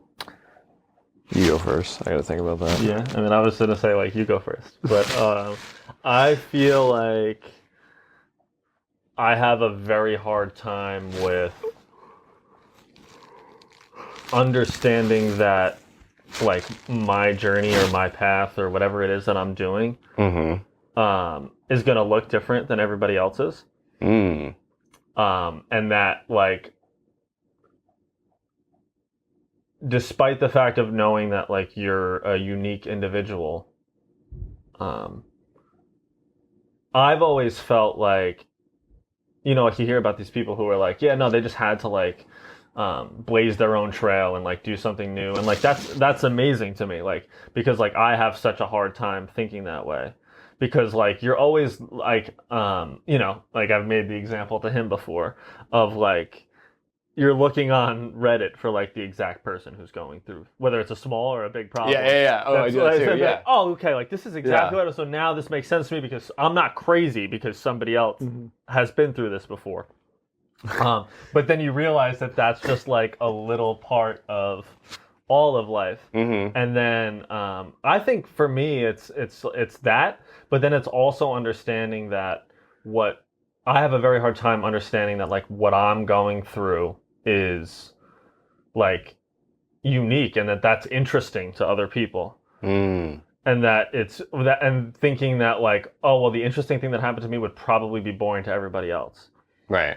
And I think that that's just like learning to deal with the fact that your life isn't gonna like go exactly the way as somebody else's, and that like I just feel like I have a hard time with that, because if you're, as somebody who goes back and forth all the time with comparing your journey to somebody else's, I just struggle to find like relief in the fact that what I'm doing is okay today. Yeah. And it may not look like what somebody else's looks like. But that's okay. Or it might, which I kind of, what I love about what you're saying is like, you go on Reddit to look up, has anyone felt this way? Has anyone had this problem? Yeah. And you go, when you do find it, you're like, oh, thank God I'm not special. Right? Thank God I'm not special. Yeah. This is great. Yeah. Because you spend so much of your life going just like, no, I am special. And like, there is like a, a reason for me, and the universe is doing these certain things for me. But there is also a great feeling in like, oh man, thank God I'm not special. Like other people feel this way, you know? Well, or just like my experiences aren't the most profound thing in the whole world. They're just sort of stuff. Well, and that's, I think, sometimes the battle that I have is that it's like realizing that your story is unique to you, but that doesn't make you special. Right? It's like you're trying to realize that like you're a unique person with your own story, and that there's nothing out there that's like you, and nobody could live this life in the same way with your decisions, and blah, blah, blah. But then also being like, well, for me to like deal with life, I have to tell myself that I'm not. Yeah. And that like what makes it that I'm not is that everybody has the same feelings as I do, just in different ways and manifested in different areas because of what they've been through and the decisions that they've made. Yeah. And I don't know. I feel like that's just like a battle for me in that like you're trying to form this framework around what brings you meaning, what brings you purpose. And that like in a way it can like make you mad when you see somebody else who like had such a easy time figuring that out. Even though like that probably wasn't the case. Right. You just haven't lived through their shoes. Right. So you have absolutely no idea like how hard that was for every single person. Right. You don't know what their like, brains, oh, it must be so how easy their brain to operates. be. Yeah, it must be so easy to be LeBron James. Well, it wasn't easy when he was like 17 at 4 a.m. in the gym or whatever it is. You know what I mean? Yeah. Or it must be easy to be, Leonardo DiCaprio, but you weren't there when he was struggling at his lowest moment or whatever it is. Gilbert's grapes. Yeah, exactly. When he had to suffer his the mom was so fat. They're not winning his Oscars. Yeah. So I feel like for me, I try to just tear down the framework as much as I can, but kind of like realizing that like tomorrow it's going to be back and I have to tear it back down again. Yeah. And it's like I said, I always talk about like the loop. And I think it goes back to like, oh, you're waiting for the bad thing, the good thing, the bad thing, Yeah, right. There's a comedian who I saw live like last year.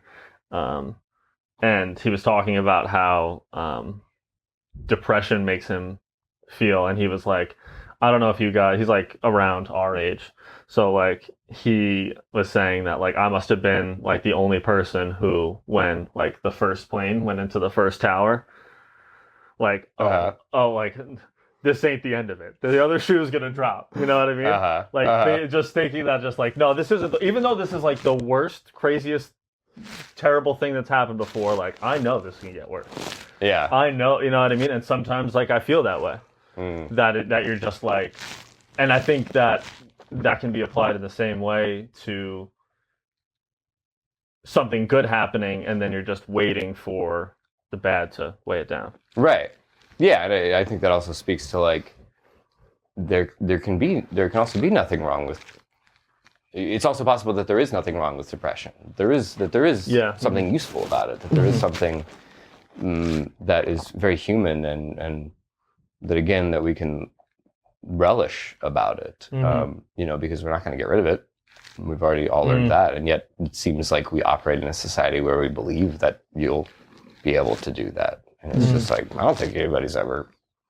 I mean, maybe the closest thing to that is just is like Zen Buddhism, but that's pretty much just removal of the self. Yeah, I read a lot of Alan Watts, man.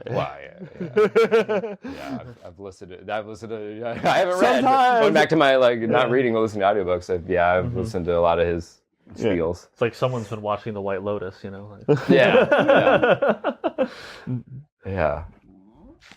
Mm-hmm. Did you feel like you had a sort of a framework that you operate in? I mean, right now I feel like one of the big things that I've been trying to work on and get better at is being okay with I'm enough right now, and I don't have to. A lot of when I first started working on myself, it was to become a better person. Be better, like feel better, look better, take better care of my relationships, take better care of the people in my life. Yeah. And somewhere along the line, I feel like it became ingrained in me that like I have to be better than I was yesterday every single day, and that can be very, very draining. And like I go back and forth with myself on like if I don't do this that I was doing at the beginning of trying to change myself, and if I don't stick to this routine, or just I can only stick to this routine and then build upon it, because this is how I get to this best version of myself. And I've kind of just started to come back. I'm like about to be a dad too, so like I'm trying to really work on like just being okay with me, because I got to be okay with me so I can be okay for her, like, you know what I mean? Yeah. And it's like just I don't have to push. So I felt like at the beginning I had to push so hard every single day, just like finding something, whether it was meditating longer or running further, working out harder, like something, just some little tick I read Atomic Habits and took it way too seriously. You know what I mean? Like, yeah. And it's just been, I've been kind of just like trying to pull back on that. And just like, if I don't wake up and go for a run right away in the morning, I'm not going to die. If I don't meditate, like, as soon as I get done with a physical exercise, like, I'm not going to die. Like, I don't have to journal in the morning. I can journal before I go to bed. Like, it's just finding a way to do the things that I know will make me feel better. Because, like, we literally had an entire episode talking about this on Wednesday. I have this feeling in my head that, like, if I don't do something to really push myself in the morning, then all day long I will beat myself up about not doing whatever it was that'll make me feel better. Because I feel like if I have to do that in the morning to kill off that old self of mine that's just like still lingering around, just like the self-doubt, the laziness in me, like some of the qualities that like I don't appreciate about myself. Yeah. So I just trying to get better at being okay with I'm fine right now and I don't need to be doing more to be better, you know? And like, what is that? What does that even fucking mean? You know what I mean? Like, what does better tomorrow look like, you know? Like, yeah, I think that. And why am I judging myself on that, you know? I think what you and I are both talking about is like just coming to terms, like identity.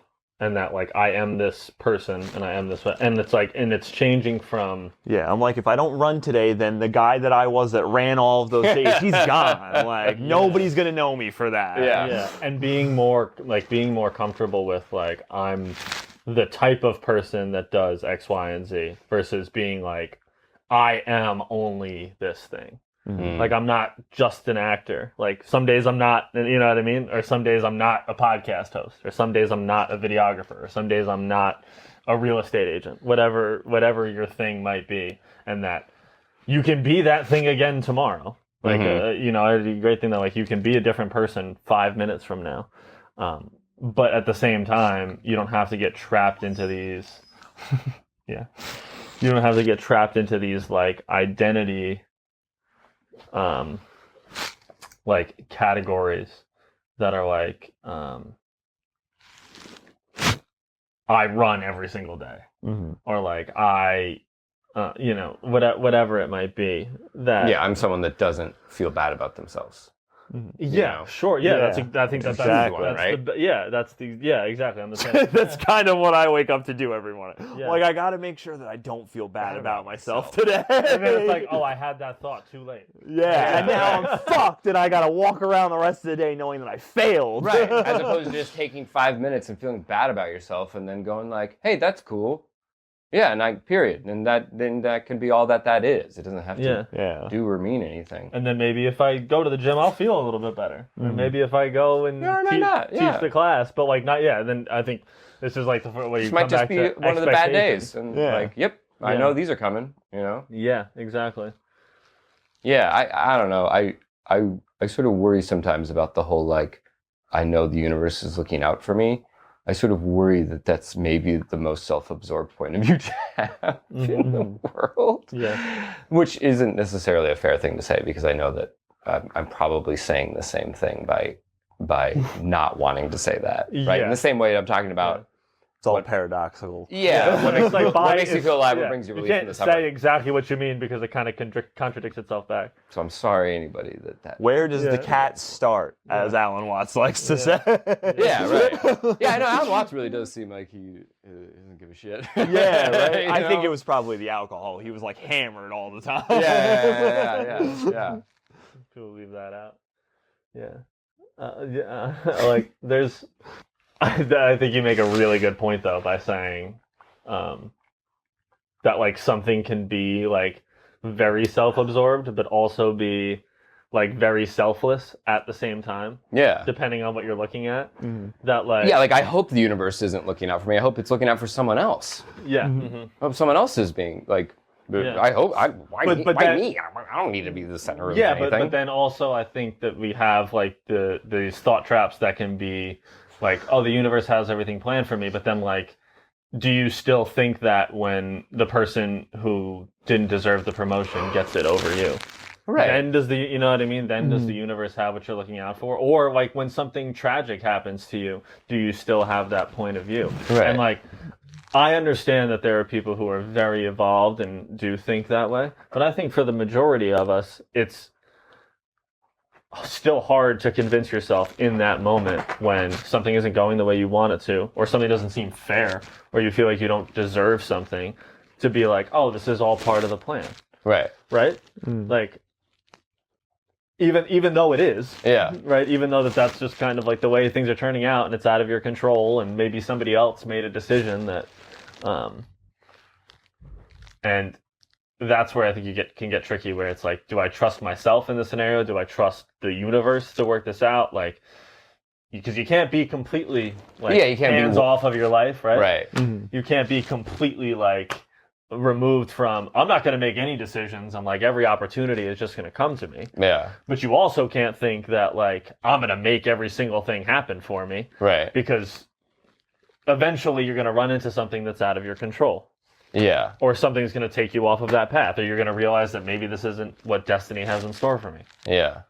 Yeah, I think it's okay and maybe healthy to operate from a place of like, some days I'm going to wake up and go, universe has it all planned for me. And some days I'm going to wake up and go, my brain is an over-evolved organ that's a complete mistake and it's torturous to be conscious. Amen. I think maybe those two things are okay to toggle between, and maybe that's a nice place. That's solid right there. To go back and forth between. Yeah. You know. Yeah. Is it like, what's humanity ever done for the world? I think Beckett has this whole thing. I forget what the whole monologue is, but it's in his play Endgame that it's the two characters who are in the trash cans, and I remember I had a friend in grad school who used to do this, a couple that used to do this scene, and he tells this whole story about bringing his pants to a tailor, and that the tailor takes forever to like fix the pants, and so I think the very end of that scene is the guy who's so frustrated with his tailor taking like months to finish these pants. He goes, "How is it possible that you could have spent all of this time like just trying to fix the hole in my pants when God made the world in 7 days?" And so then the tailor goes, "But sir, look at the world, and then look at my pants." Because they're great and they're finally finished, you know? And I think that's the great. world is a mess, but yeah. Yeah, that's great. Yeah, it's like, yeah, I don't know. Is humanity really that great? Some days, on some days. Yeah. You know, maybe you don't want to live in that space all the time, but like, I think it's a toggle. Yeah, but I think that is, you make a good point there, that it's like a lot of times we're trying to convince ourselves that we're these complex people who maybe this day I'm this way, and then this day I'm the next day. Maybe this day I'm the type of person who really takes good care of my body, and then maybe this day I need a mental health day and I'm not doing anything for that. Or maybe today I'm really good at my work, and then this day I fucking hate it. Yeah. You know, like that back and forth. But then we're consistently all the time outwardly trying to put you in a box, or you in a box, or the dog in the box. And this isn't like her, this isn't like her, this is being weird, this is setting me off. That's not how the person at the coffee shop usually treats me. What's wrong? Right, that I don't need to like you're write trying the to stories around that. Yeah, that you're consistently trying to like write a new story for yourself, and that like you're like, I can be a paradox, because that's the only way that anybody ever got anything done, right? Nobody ever just like straight line through the whole thing. Yeah. But then you get out into the rest of the world and you're trying to put Connor Bond in a box that's whatever, or whoever it is. Yeah. I guess maybe if it's a black box, it's a theater then for you. Yeah. Have you ever been a mime before? No. I feel like you'd be great at it. I really like clowning. I really want to teach a clowning class. I think clowning is really useful. Yeah, we were talking about it. We were talking about clowning yesterday. Oh, did you take my clowning class? We were talking about how like he's like leaning into real estate photography, and I was like, it's because all of your friends are becoming real estate agents. Yeah. And I was just like, imagine if I went to clown school and Jake went to clown school, like all of your video promotion would be on clown photography. Guys, it's a housing crisis. This is the worst time to be a real estate agent. Be a clown. Right? That's no pressure. This is the time to be a clown. Come on. Yeah, exactly. Maybe. Yeah, it could Be be. a clown. Yeah. Yeah. So other than clown, like what's the best role what's your favorite role you've ever played? The one that stuck out most to you? A philosopher role was pretty awesome. It was kind of like a bio play. The play was fine. It wasn't necessarily about. It's never really necessarily about like play. Some plays are great and some plays are written a particular way that we might deem better. Some not. And this one was cool. But there is something about how much you could be working on the best play in the world and you don't really take the time to do research and connect with that character, right? It's probably not going to be that impactful, even if it's an incredibly well-written role. But that was one where I really took the time and enjoyed, like, again, I listened to a lot of audiobooks on.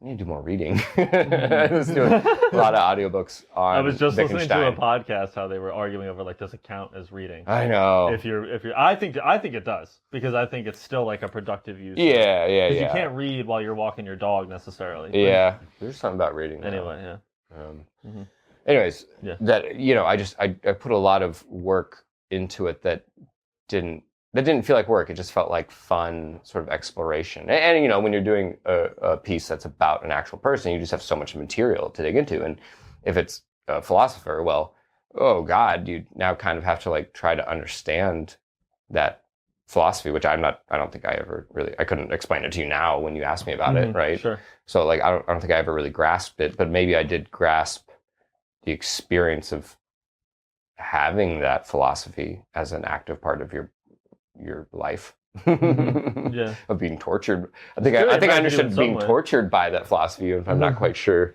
Sure. what exactly I was being tortured by. Yeah, I liked that role. That role was fun. Is there a specific role that you felt like was very personal to you, or that maybe like hit you at a certain part of your life where you really like identified with that character and it like taught you something? Yeah.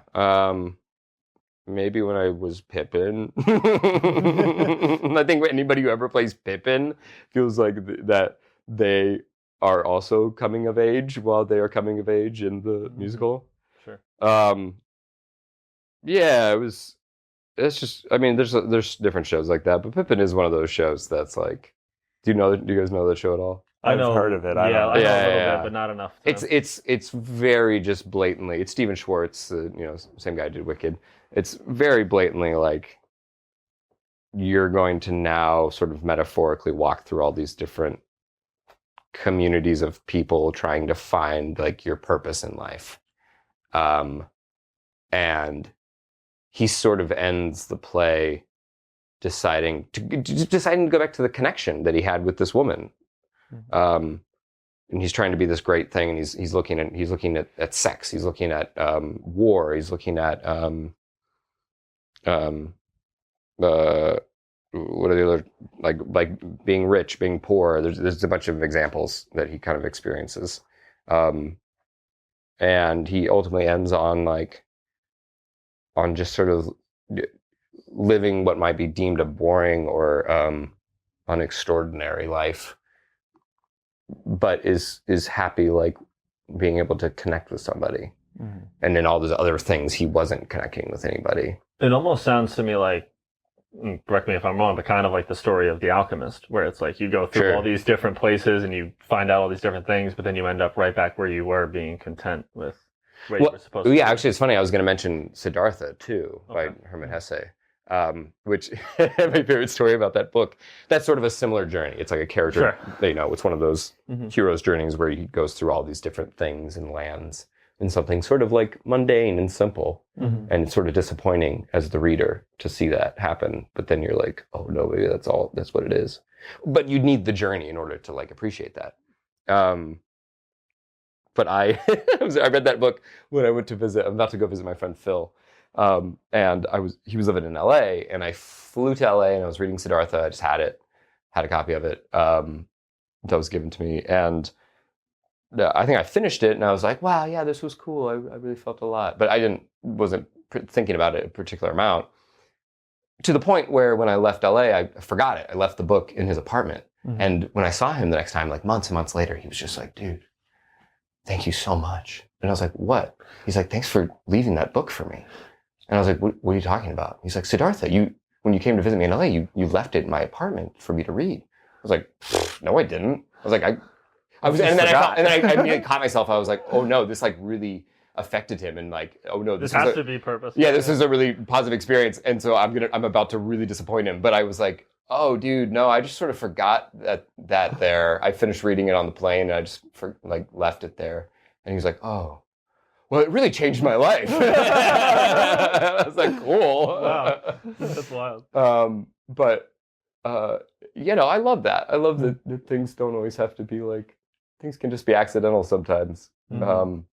But that's another one of those books, kind of like The Alchemist. That, you go through that journey. Yeah, but then it's just like kind of looking at it like we're all it feels personal. I guess that's what we're talking about. Yeah, that like you're like looking for, you're always looking for like this grand thing that'll have it all make sense to you, but it's like it's kind of like right in front of you, or it's like you need to go through these things in order to understand that. Yeah, and that you would be a shell of a person if you just never had experiences and everything just went the way that you wanted it to go. Right. Yeah. And you didn't go out there and find it out for yourself. Like, you didn't assume that you had it figured out. Yeah. Right. And that the pain is part of the game. The pain's fun. Like, yeah, sometimes you get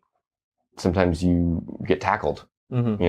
in the game of football, and it hurts. And it's like, but you wouldn't go just like, I never want that to happen again. That would be ridiculous, right? Yeah. It's part of the game. It's going to happen on the next play. Yeah, it's literally about to happen again, you know? It's hopefully going to happen on the next play. Yeah. You were looking for it. You know that it's going to happen. And you just sort of go like, yeah, that's going to go. Mm-hmm.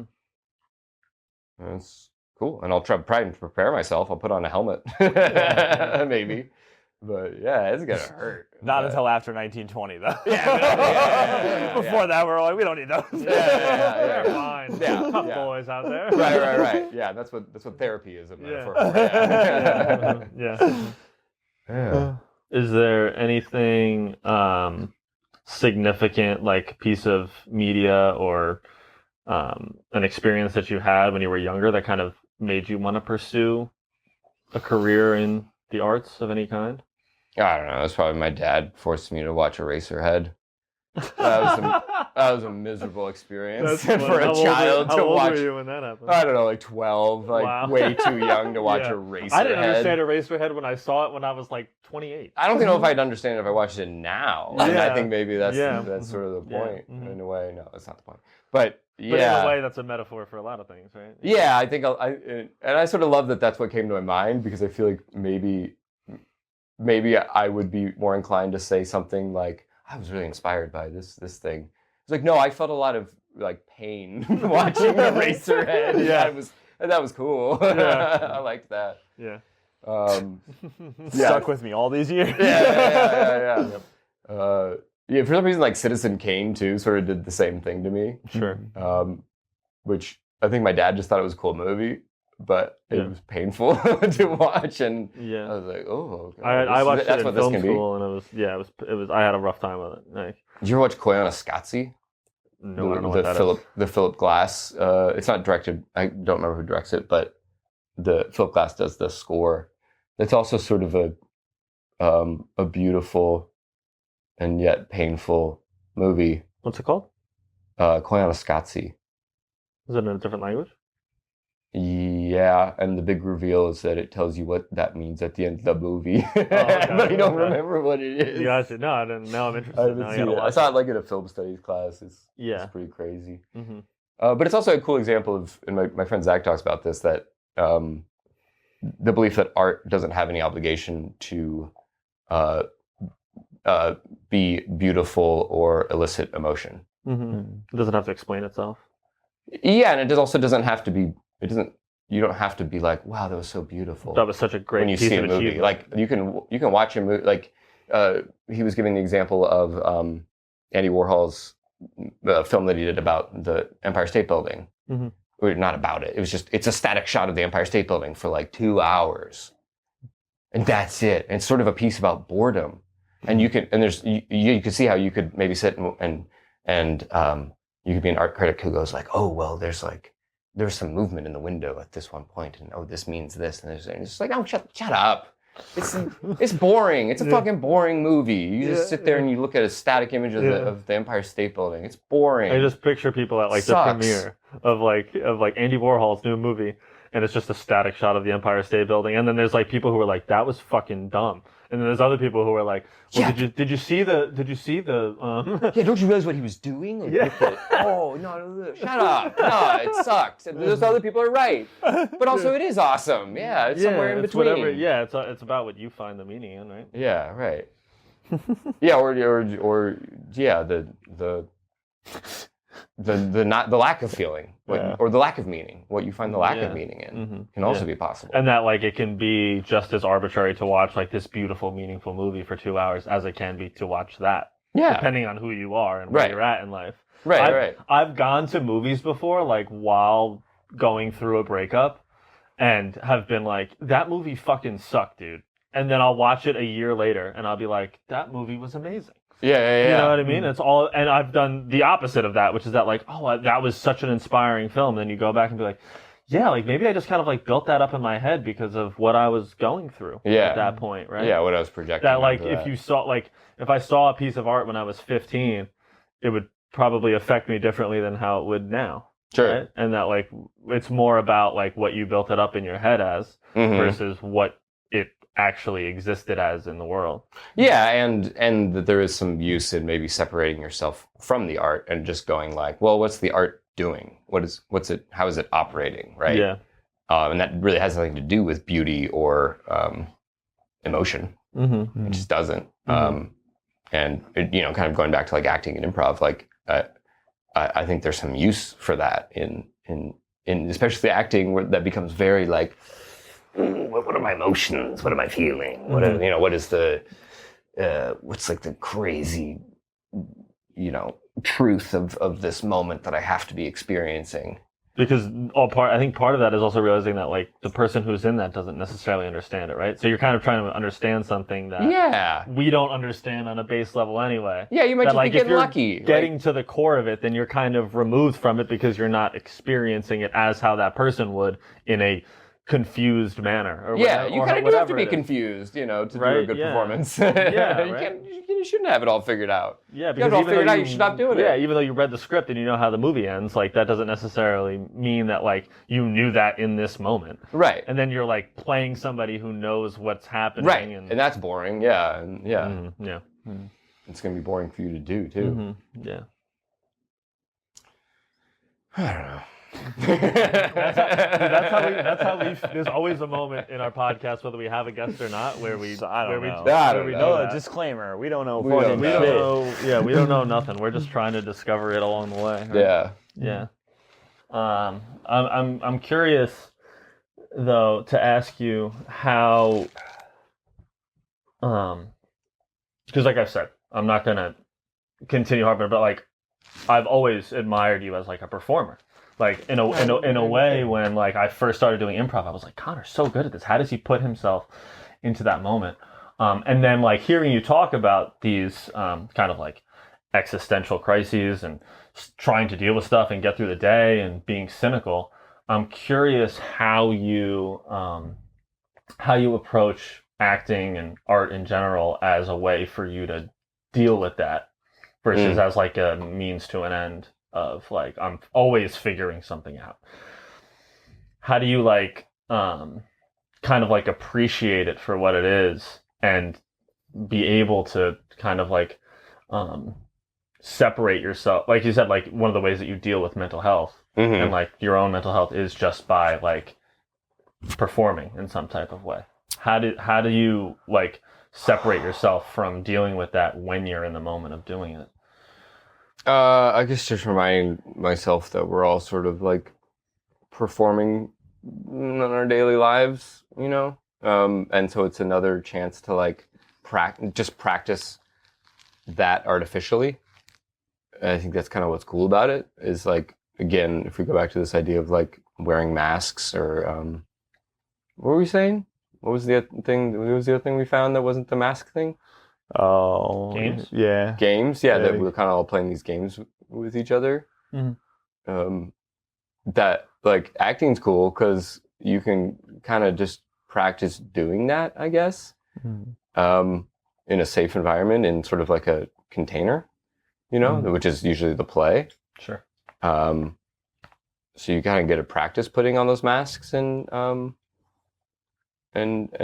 toggling between feeling bad, feeling good, and when you feel seen and when you don't feel seen, and instead of just having to just exist in life and not have anywhere to like try that stuff out. I think that's how I feel. I think that's why I like improv a lot too, just because it's so readily available and you can kind of just do that without like having to have a budget or like a script, which is fun too, which is cool. And you don't have to worry about, like, but you don't have to really prepare or plan for it other than the times that you've practiced it before. Right. And when you work on a play, you can get very easily distracted by like getting the play right, and you're less likely to feel that you will feel that you need to get the improv scene right. You'll do the, as the French called it, the spirit of the staircase, where you walk down the stairs and go, that's what I should have said. There's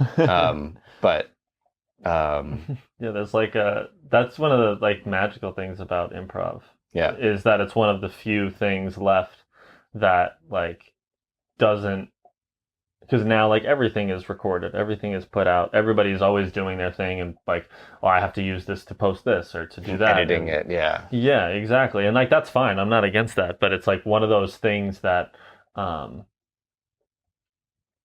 only exists like in that moment because of the person who came on stage, and this, a million different people can perform the same play. And it'll have its little differences to it, but like an improv moment can only exist in that moment. Yeah, TJ and Dave, I love what they say about improv. They always do like 2-person improv, like long form improvisations. This is something I talk about in my class, that they treat their improv characters as if they're sort of stepping into a portal, being like stepping into, you start an improv scene and you step into the lives of these characters who have had lives that have existed before this, and then when your scene ends, those characters go on to live those lives, and you're just sort of stepping into them. I think I like that. It's a very sincere way to like enter into. You treat those characters that you play, because I think we give a lot of reverence to characters that we perform in a movie or in a play, right? We're like, oh, it's legendary. They're such great characters. They're such well written. They're legendary characters. And it's like, well, why can't characters that we play in improv also be legendary? Also could be given that reverence and that sincerity, as these beings that will sort of live their own lives on their own. And that they might not be funny, which I think is great too. I like improv that isn't necessarily funny, but is like truthful and engaging and interesting to watch. And isn't just a bunch of people saying a bunch of clever things and kind of like showboating. Yeah, I think that's interesting too, because I think that the best like TV shows are the ones where like you can imagine what like happened between this episode and the next one. You know what I mean? And there's maybe like no explanation for why. Yeah. Or like how it happened, but it's just like you're thinking about like, well, what did they do in between? Because it's like, even if a TV show goes for 100 episodes, that's still only 100 hours of the thousands of hours that you missed out on while that was happening. Unless it's one of those shows like 24 where you see every like where you see like every single hour of what's happening. Did you like that show?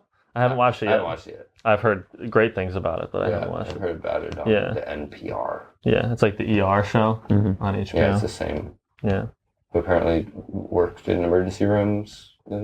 Yeah. I mean, I've never liked like medical shows like that really, but I get it makes me nauseous. Yeah, I don't like blood. I don't know if I could. I'm not into. If I could do all the talking about the medical stuff. Scrubs is like as far as I'll take it. Like, it could be funny. Yeah, exactly. That's fine. Yeah. That's totally cool. Yeah. So, we always ask every guest a question at the end. JP, do you want to phrase it? I feel like you did a lot better job phrasing it to Manny than I normally do. I will phrase our question, but I'll first give you the option that if there's anything else that you would like to ask us before we kind of wrap up the podcast.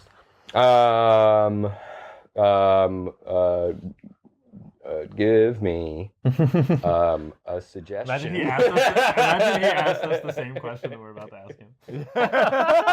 Imagine he like Coincidence. give me a suggestion. Give me a suggestion of one way that I should live my life moving forward. No, but seriously. Yeah. Could you do that? What have please? you learned? Yeah. 60 episodes. Please. No, go ahead. Sorry. Yeah, no. I mean, that's unless you don't have any questions, we will go ahead and ask you our final. No, I do want one word. Okay. From your 60 episodes. Oh, okay. That sums up in its entirety what you've learned from doing this podcast. Okay. You got to go first this time, though. One word. Yeah. I mean, I feel like you can do one word and then explain why that word is. No, I'm doing one. I'm doing one. That's the point yeah, we've been trying to exactly. achieve One this word, whole no time. context. I'm just gonna say it. Yeah, right? Yeah, there's no need to explain it. That's what we've been talking about this whole time, right? Is that it doesn't need to be that deep.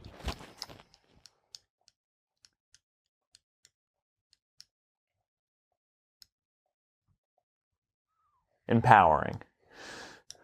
Yeah. Yeah. Yeah. That'll be my word. Cool. I was going to say consistency, but we play that one. Was that the first one that came to your head? The consistency was because we've consistently done this for 2 years, and it's hard to do things consistently, especially nowadays when you don't see a reward in it, and you're like, well, fuck this, I'll go find something else to do. Yeah.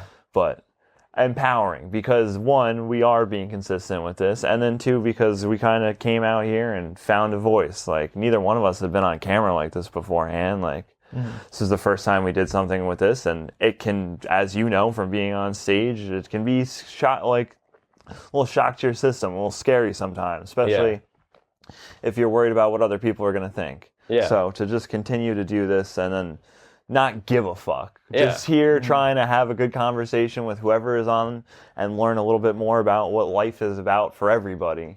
Yeah. Yeah. I think it's a good way to answer that. Yeah. That there's a, kind of going back to this idea, there's like a narrative word, the word you think you should say, which is consistency, and then there's the fun word, which is like that you might take a little bit of time to discover, and that, well, both of them. Okay, now give me what was the first word you thought of? Ooh. That's going to be the word. This is going to be crazy. That's the word that you think you should say, right? But literally the first word that I thought of too was consistency. Yeah. Really? Yeah. Yeah. Whoa, Yeah. mind Yeah, meld. Yeah. And then what's Exactly. your We've been at this for, but the what's your fun answer though? The fun answer is authenticity. Cool. Yeah. I like that. Just because I feel like it's just been a journey of figuring out who you're supposed. This has been such a big part of figuring out who I'm supposed to be, and teaching me that there's not part of being authentic is not trying to be a certain way or identifying yourself as a certain way, or even just putting it within the bounds that this podcast doesn't have to be a specific thing. It can be different things on different days. Mm-hmm. Good last question. Yeah, that was very good. From the world of improv. Yeah. World of improv. From the world of improv. My class starts Saturday this month, April 24th. Check it out at Compass Arts. That's my plug. Okay, go ahead. What's your final question? Sure, yeah. You can plug it again at the end. Oh, no, yeah. You're going to plug again. I'll plug it. We'll plug it. Yeah. So the question that we've have you ever read Think and Grow Rich by Napoleon Hill? Nope. Okay. Well, you don't have to read Did you listen to it on audiobook? It's a callback. Yeah. She's like, they didn't have audiobooks 100 years ago.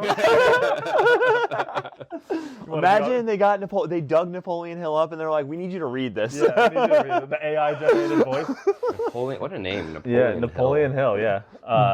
So in the book he talks about his council of people. So basically just when you're looking to make a decision or you're trying to figure out what and I feel like it kind of goes against what we've been talking about, but kind of what you think your higher self would do, or what your future self would want to look back and be proud of the decision that you made. Are there, and they can be anywhere from friends, family members, people that you know, people that you don't know, whatever it might be. A character. Yeah, it can be anything. And we usually you can name as many people as you want, but we usually say 3 to 5 people who you would put on the council in your head when you're looking to make an important decision, or even if you're just kind of like looking towards what kind of person do I want to be?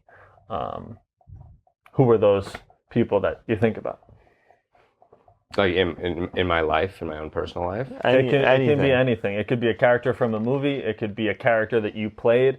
It could be somebody in your family. It could be a guy that you met yesterday.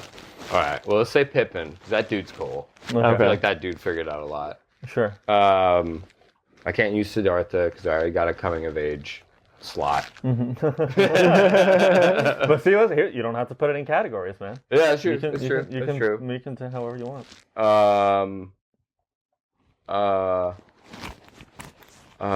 Maybe like my cats. My cats are pretty cool.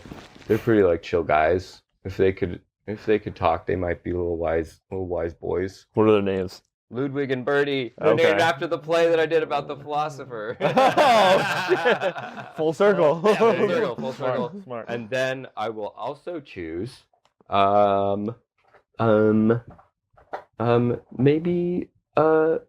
my friend Zach, because he's really smart, and he's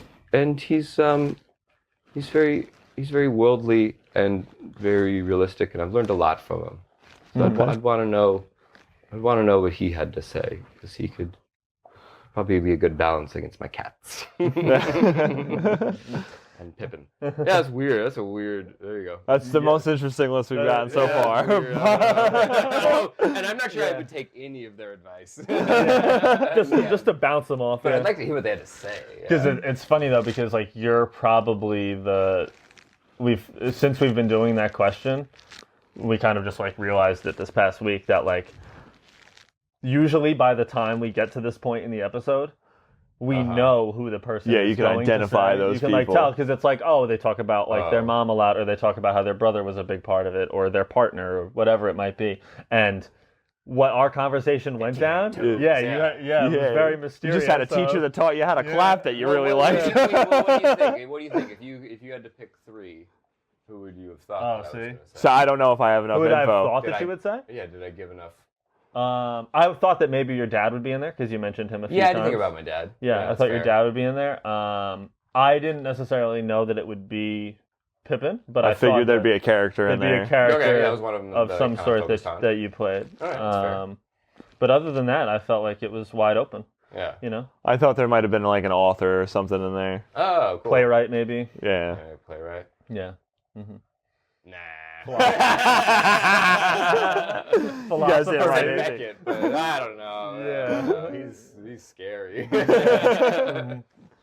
Yeah. Well, in a way, it's like you kind of ask the question, and then you're thinking that like, oh, well, by doing that, I have to embrace everything that they've said or everything that they've done. Yeah. And it's not as, you know what I mean? Even though that's how, like, you look at it, it's just like, oh, well, no, like, I don't have to, I could take what I want from it and leave what I don't. Yeah, like, Napoleon was a good leader of men, but you don't have to necessarily go with everything else he believed in. Yeah, exactly. Like, one of the examples that he uses in the book, I think, is, like, the Rockefellers and the Carnegies.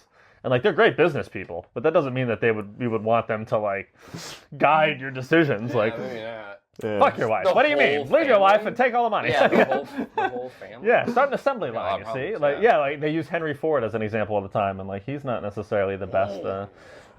He had a couple good ideas in there, but a couple bad ones too, you know? Yeah, I don't know. Yeah.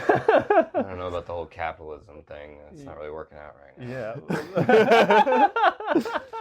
They're just tanking the market on purpose. It's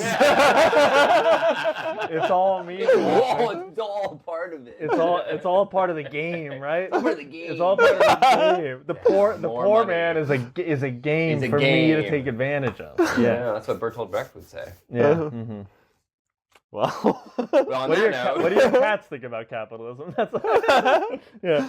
They just want food. So as long as it brings food. I actually feel like one of my cats is sort of a capitalist, and the other one's like maybe a communist. And it's sort of if you have two cats, one cat's you know, one's a capitalist, one's a communist. Yeah.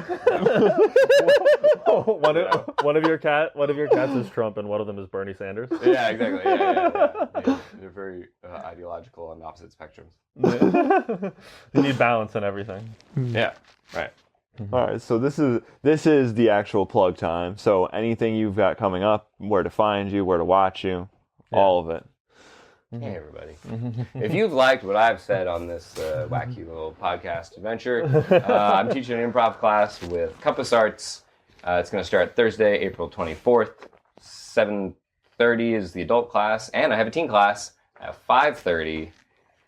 Check it out on the Compass Arts website under the category of theater, or you can see the flyer on my Instagram at @Bond_Connor Bond. Check it out. Come take my class. It's a lot of fun. It's very... it's a lot of what I've been talking about, that it's non-judgmental. There isn't necessarily a performance that you have to do, so it's exploratory, and there's a lot of space to learn and grow about your imagination and empathy and the people around you in the room. Yeah, as a former student of yours, I totally agree with that sentiment. I highly recommend it. Yeah, absolutely. Yeah. Come on by. Yeah, we got a little referral in the room. Yeah, absolutely. Go for it. If you're thinking about taking the class, fucking take it. I should take it myself, honestly. You're my plant in this situation. Yeah, exactly, Random person, what do you think about my class? This man changed my life. He once paid my rent and taught me improv in the same day. It changed my life. And then he also... I convinced you guys to do 61 episodes of a podcast just so I could plug my improv class. All right, well, that wraps this up. This has been fun. It's been nice. Yeah. Now You have to make it look like it's totally unintentional. Now 2,000 people are going to take Connor's. Yeah. I don't have that much room. Yeah, Courtney and Raven, you better fly to New York and take Connor's class. Those are our two biggest fans, by the way. Yeah, they listen to every episode. Courtney and Raven! Yeah. They'll love that. Yeah, they'll love that. Yeah. All right. Well, Connor, thank you so much for doing so this. much Thank fun, you, guys. man. I appreciate it. I learned a lot from you guys. And I learned a lot today, giving me too. space to talk. It's really nice. Yeah, absolutely. I think it's important to make time for things like these. Yeah. So, and I appreciate you as a friend. I appreciate you for taking the time to do this and for sharing your experience or worldview or however you want to look at it. Yeah. Your cynicism, if you will. Yeah, maybe. Yeah, it's not, It's a toggle switch, yeah. Yeah. All right, group high five. 1, 2, 3. Ouch. I barely connected That on it. sucks. Okay. No, we don't get to do it again. No reason. You only get one. It's That's not the much beauty meant to of- work. Yeah.